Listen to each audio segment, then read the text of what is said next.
comment tu vas? J'espère que tu vas bien. Alors ça fait un moment que je t'ai pas montré, Ça fait un moment que je t'ai montré, que je t'ai pas montré. Bref, ça fait un moment que je t'ai pas montré comment on fait une retouche sur Photoshop, comment je retouche mes portraits ou mes photos de mode, ou du moins que j'ai pas actualisé les vidéos que j'avais faites il y a au moins un an maintenant. Donc c'est ce qu'on va voir aujourd'hui, je vais tout simplement te montrer comment je retouche un portrait mode, un shoot éditorial sur Photoshop. Si cette vidéo te plaît, n'hésite surtout pas à mettre un petit pouce pour que je sache quel type de vidéo tu as envie de voir sur cette chaîne, et n'hésite surtout pas également à t'abonner et à mettre la petite cloche pour ne louper aucune de mes prochaines vidéos. Avant de commencer la vidéo, je voulais juste te préciser que si tu n'as pas encore Photoshop ou Lightroom, je t'ai mis un lien en barre d'infos où tu peux prendre un pack qui comprend Photoshop et Lightroom, donc il y a un essai gratuit et ensuite c'est un abonnement mensuel. Donc voilà, je te laisse regarder tout ça et nous on passe à la retouche. Alors voilà, là pour l'instant j'ai juste ouvert l'image dans Photoshop et évidemment comme je retouche directement le RAW, il va m'ouvrir Camera Raw où je vais pouvoir déjà faire des premiers ajustements. Alors moi j'aime bien utiliser Camera Raw pour juste réajuster l'image niveau lumière et niveau chromie, mais juste pour avoir quelque chose de base. Je vais pas faire tout de suite la chromie finale parce que je préfère aller dans les outils de Photoshop qui pour moi sont plus précis. Donc là je vais juste commencer par rééquilibrer en fait l'éclairage que j'ai envie d'avoir. Donc ce que je fais très souvent, c'est que je vais monter les ombres pour récupérer du détail dans les ombres. Je sais pas si vous vous rendez compte, mais du coup voilà, vous voyez qu'au niveau des cheveux par exemple, on voit qu'il y a énormément de détails qui reviennent quand on monte les ombres. Mais du coup, pour ne pas perdre trop de contraste, quand je monte les ombres, je vais baisser un tout petit peu les noirs pour redonner un petit peu de profondeur. Ensuite là, je vais peut-être exposer un tout petit peu plus parce qu'elle était un peu sous-exposée. Et j'aime bien également donner de la clarté. Ça c'est un outil où il faut vraiment faire gaffe à pas trop l'utiliser parce que ça fait vite quelque chose de très moche en fait tout simplement, que ce soit quand on l'utilise en moins ou en plus. Donc du coup j'aime bien l'utiliser parce que je trouve que ça apporte un petit détail et un contraste qui est intéressant, mais voilà, il faut rester la main légère dessus. Et c'est surtout parce qu'il n'y a pas d'équivalent de l'outil clarté sur Photoshop une fois qu'on a passé Camera Raw, donc c'est à ce moment là que je préfère l'utiliser. Ensuite on va aller dans correction de l'objectif et je vais appuyer sur la correction de l'objectif automatique. Donc là il me reconnaît le matériel tout seul, donc j'ai utilisé un 50 mm avec un Canon et ensuite on pourrait le faire manuellement, mais là moi ça me convient. Voilà, une fois qu'on est content, on fait ouvrir image et il va nous l'ouvrir dans Photoshop. Alors une fois que mon image elle s'est ouverte, que j'ai fait mon premier passage dans Camera Raw, la première chose que je vais faire avant toute autre retouche, c'est la retouche de peau et donc la séparation de fréquence. Donc si vous ne savez pas encore ce que c'est la séparation de fréquence, j'en ai déjà parlé en détail dans d'autres vidéos, donc je vous le mettrai en barre d'infos. Là je vais juste appliquer une action que j'ai enregistrée pour que ça aille plus vite et je vais vous mettre ce passage en accéléré. Je rappelle juste rapidement, la séparation de fréquence, c'est le principe de séparer en deux couches la texture de l'image et les couleurs pour pouvoir retoucher la peau et d'autres éléments de manière plus précise sans altérer la texture ou sans altérer la couleur et en faisant seulement l'un après l'autre. Donc par exemple, c'est très bien pour la peau. Si vous voulez altérer des boutons ou des petites rougeurs, vous allez pouvoir modifier tout ça dans la couche couleur sans altérer la texture de la peau et sans perdre de texture. Donc je vais zoomer au maximum et je vais commencer ma retouche avec l'outil correcteur ici, et on peut également utiliser l'outil pièce, mais pour l'instant je vais faire qu'avec l'outil correcteur.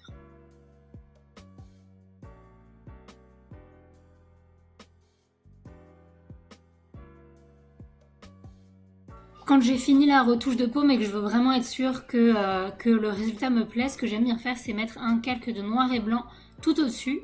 Donc je vais créer un calque noir et blanc.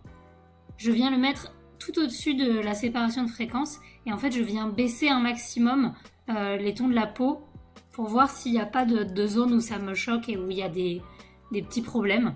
Là par exemple je vois quelques petites zones où ça mériterait d'être un petit peu encore homogénéisé.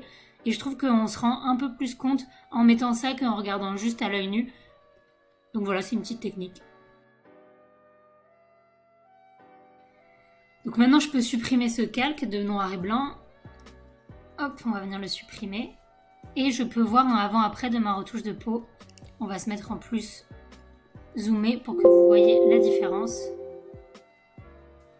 Voilà, on a enlevé, voilà, il n'y a pas une grosse différence, mais ça homogénéise et ça lisse un petit peu. Donc maintenant que la séparation de fréquences est terminée, je vais venir au-dessus créer un nouveau calque que je vais remplir de gris. Donc je vais faire édition, remplir, et je vais mettre 50% de gris. Ensuite, je vais passer ça en lumière tamisée. Et en fait, sur ce calque-là, je vais venir faire mon Dodge and Burn. Et donc pour faire mon Dodge and Burn, je vais tout simplement prendre un pinceau blanc ou un pinceau noir. C'est une des techniques de Dodge and Burn, il y en a plein d'autres. Mais là, aujourd'hui, c'est celle-ci que je vais appliquer. Donc je vais prendre un pinceau blanc et noir et on va mettre une opacité et un flux très faible pour pouvoir vraiment y aller petit à petit. Et en fait, ce qu'on va faire, c'est venir peindre sur les zones qu'on a envie de rééclairer ou d'assombrir pour faire donc du Dodge and Burn. Alors déjà, je vais commencer par les zones où je veux redonner un petit peu de lumière. Donc je viens très légèrement peindre avec mon pinceau blanc. Notamment là où j'ai envie de redonner beaucoup de lumière, c'est dans ses yeux. Là, je suis allée peut-être un tout petit peu trop loin. Mais dans ses yeux, on voit qu'en fait, il y a une petite zone de lumière, mais qui du coup a été vachement assombrie. Et ça, je veux vraiment qu'elle se voie. Donc, je viens la rééclairer à ce moment-là. Et je vais venir faire la même chose avec le burn. Donc, je vais appeler ça Dodge. Et ensuite, je vais appeler celui-là Burn. On va faire toujours remplir 50% de gris en lumière tamisée. Seulement là, on va venir peindre en noir.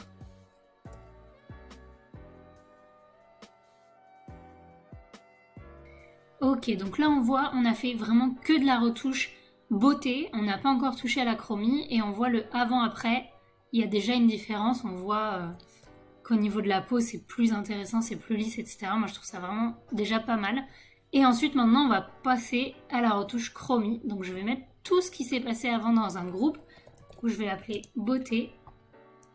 Je vais tout mettre dedans pour bien garder ma retouche séparée. Et ensuite, par-dessus, je vais faire un nouveau groupe que je vais appeler chromie. Alors, le premier calque que je vais mettre, c'est la correction sélective. J'utilise super souvent cet outil parce que je trouve qu'il permet des réglages tellement précis et tellement différents et qui permet de rendre tout de suite un autre univers et une autre ambiance à notre image. Donc du coup, j'utilise vraiment tout le temps cet outil sur Photoshop. En fait, ce que j'aime beaucoup, c'est que du coup, un petit peu comme la TSL sur Lightroom ou alors les courbes, donc vous avez chaque couche de couleur. Seulement, à la différence de la TSL et des courbes, vous n'avez pas que les couleurs primaires, donc rouge, vert et bleu, mais vous avez le jaune, magenta et cyan. Et à chaque couche, vous pouvez ensuite altérer également encore le jaune, magenta, cyan et les noirs qui est plutôt la profondeur en fait. Et donc je trouve qu'il y a des rendus qui sont possibles avec cet outil-là qui sont pas du tout possibles avec d'autres. Donc par exemple pour la peau, ce que je fais hyper souvent, c'est qu'avec la correction sélective, je vais donc soit dans les jaunes, soit dans les rouges, soit les deux. Donc c'est le rouge et le jaune, c'est les éléments qui composent la peau. Et en fait, je viens rajouter du noir et je trouve que ça rajoute une profondeur et une dimension à la peau que je n'arrive pas à rendre avec un autre outil que celui-ci. Et ensuite, c'est plutôt de tâtonner et de regarder ce qui rend bien. Donc là, par exemple, sur cette photo-là, je sais qu'au niveau du fond, du vert, j'ai peut-être pas envie de le rendre aussi vert que ça. Donc du coup, je vais venir faire... Celui-ci, je vais le garder pour la peau, je vais le laisser tel quel. Je vais venir faire une autre correction sélective où je vais venir altérer seulement le vert de l'herbe. Donc du coup, je vais me mettre déjà sur le vert et ensuite, je vais voir un petit peu ce que je peux faire pour que ça rende ce que j'ai envie. Donc là, je pense que déjà, je vais rajouter également du noir pour de la profondeur et je vais peut-être le faire virer vers les rouges. Alors l'herbe, elle est composée de vert, mais elle est composée également de jaune. Seulement, si je me mets dans les jaunes, ça va toucher la peau. Donc ce que je vais faire, c'est que je vais venir faire ça. Je vais venir donner le mood que j'ai envie à mon herbe et ensuite je viendrai masquer la peau. Donc là, j'aime bien quand ça tire un petit peu plus vers le magenta. Je crois que c'est ça que j'aime bien. Voilà, là je trouve que l'herbe est bien, mais du coup la retouche que ça a fait sur la peau, j'aime pas forcément. Donc je vais tout simplement, quand je suis sur le masque ici, faire CTRL-I, ce qui va inverser le masque et le peindre en noir, et donc du coup n'appliquer ce réglage nulle part sur la photo. Et avec un pinceau blanc, je vais venir peindre les zones que j'ai envie d'avoir avec le réglage.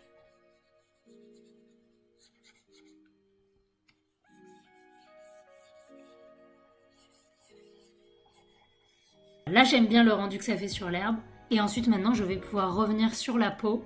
Alors là, je vais venir même dans les neutres et je vais rajouter encore peut-être un tout petit peu de noir. Peut-être pas plus 4, peut-être plus 2, ça suffira. Ouais, c'est pas mal du tout ça. Voilà. Et ensuite, du coup, vous voyez que vous pouvez donner tout de suite une ambiance totalement différente à votre image. Donc là, je vais peut-être en effet enlever un peu de rouge et remettre du vert, enfin du cyan. Ça, je ne veux pas y toucher. C'est vraiment du tâton en fait, vous y allez petit à petit, vous avez une idée globale de ce que vous voulez et vous allez manipuler petit à petit pour avoir le rendu qui vous plaît. Donc là, je vais aller dans les blancs. Donc là, c'est les très hautes lumières. Je vais le faire au maximum pour que vous voyez. Là, ça va être juste les très hautes lumières de l'image. Donc je vais donner plutôt du jaune et du vert dans les hautes lumières. Et ensuite, dans les noirs, j'ai envie de donner un petit peu de magenta. Seulement, il va falloir le faire vraiment très léger parce que ça se voit tout de suite beaucoup. Donc je vais laisser à 2 ou 3. Et je vais mettre un tout petit peu de cyan. Je vais mettre à 2. Voilà. Et on va voir un avant-après. Et juste avec tout le groupe de chromie, on voit qu'avec seulement la correction sélective, on a déjà donné une ambiance totalement différente à notre image. Un autre calque de réglage que j'aime beaucoup utiliser, c'est le courbe de transfert dégradé. Donc il est où? Voilà. Courbe de transfert dégradé, où en fait je vais venir donner ici une couleur dans les ombres, une couleur dans les hautes lumières, et je vais juste changer le mode de fusion ensuite. Donc là je vais garder à peu près les mêmes couleurs que je voulais donner tout à l'heure. Oula, donc c'est-à-dire violet, magenta un petit peu dans les ombres, et dans les hautes lumières, je voulais du jaune-vert. Donc on va se mettre un peu ici. Peut-être un petit peu plus jaune. Voilà. Et ici, peut-être un peu moins violet et un petit peu plus... Un petit peu moins violet, un petit peu plus magenta. Et donc pour ça, on va aller plus vers le rouge.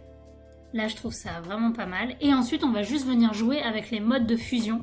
Alors, si vous connaissez pas bien les modes de fusion, vous pouvez faire la flèche du bas et voir les différents modes qui existent pour voir un petit peu ce que ça donne et commencer à comprendre comment ça fonctionne. Moi, je sais que les modes de fusion que j'utilise le plus souvent, ça va être multiplier ou soft light. Et dans tous les cas, je vais venir baisser énormément l'opacité de mon calque. Donc, soit multiplier, soit soft light. Je veux voir ce que donnent les deux.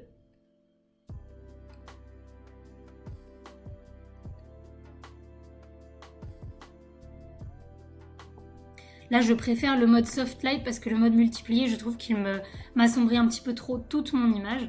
Donc je vais faire soft light. Par contre, je vais mettre encore plus léger que ça.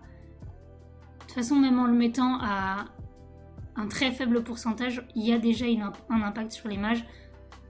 Donc voilà, je veux pas plus, mais je veux juste redonner ces couleurs un petit peu là dans les hautes lumières et dans les basses lumières.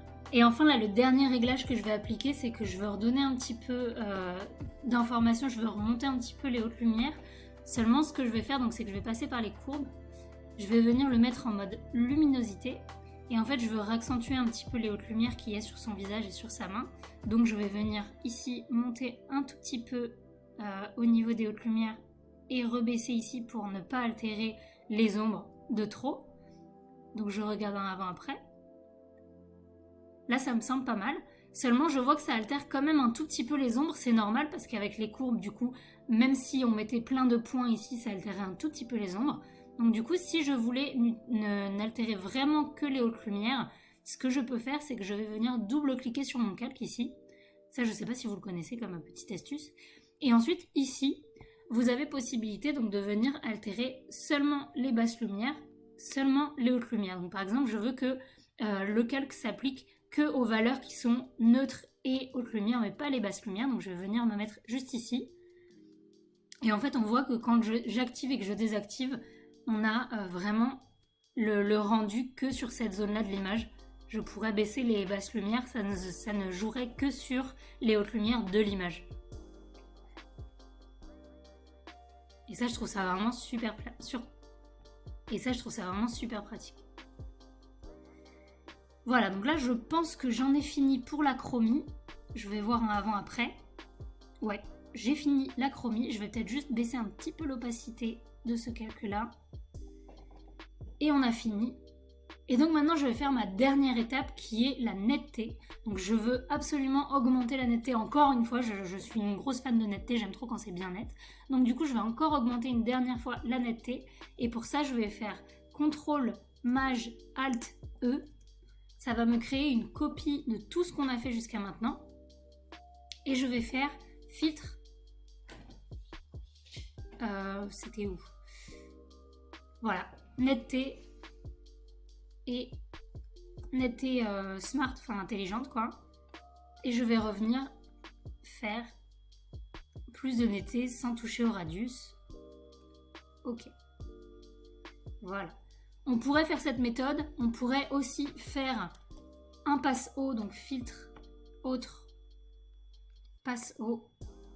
En le mettant genre, allez, 2. Et en se mettant en lumière tamisée. Ça marche aussi. C'est juste 2 techniques différentes.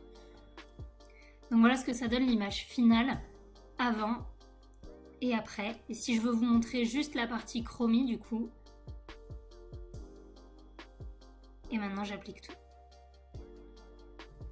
Voilà, merci beaucoup d'avoir regardé la vidéo et moi comme d'habitude je te fais des bisous. Ciao!